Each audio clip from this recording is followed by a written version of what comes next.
I was born in a small village in Uganda, in eastern Uganda, and it was a very difficult childhood. I spent most of my childhood working in the gardens, fetching water, taking care of the family goats. The life of a child in this village in Uganda, like all villages in Uganda, is very difficult. And for the most part, though, the children who grow up in these villages are hungry most of the time. I love my dad. He's a very gentle, loving guy. He knew the importance of education. He wanted us all to have a good education. There was no other man in that village who sent his children or took care of his children like my dad did. And for that, we shall always be grateful to him.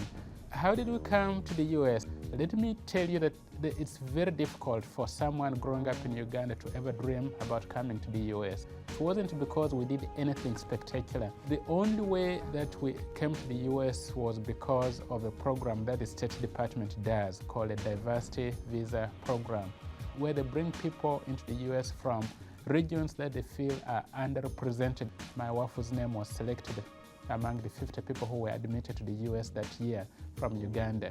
We had no idea at all where we would stay. Our goal was to go to Atlanta that year because the Olympics were being held in Atlanta and we thought it would be easier to get a job there.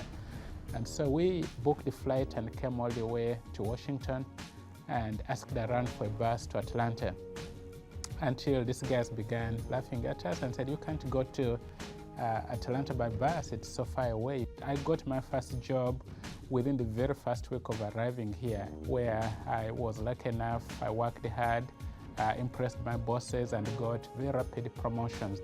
It took me 2 years to become vice president. That was a very rapid growth.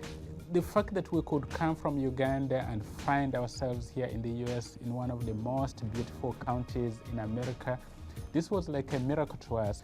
As soon as we began looking around, the dream of how we could take a little bit of what we found in our new country back to Uganda started forming in our minds. And so beginning in 2003, we began building this school that we called the Arlington Academy of Hope because of all the local support that we're receiving from this community.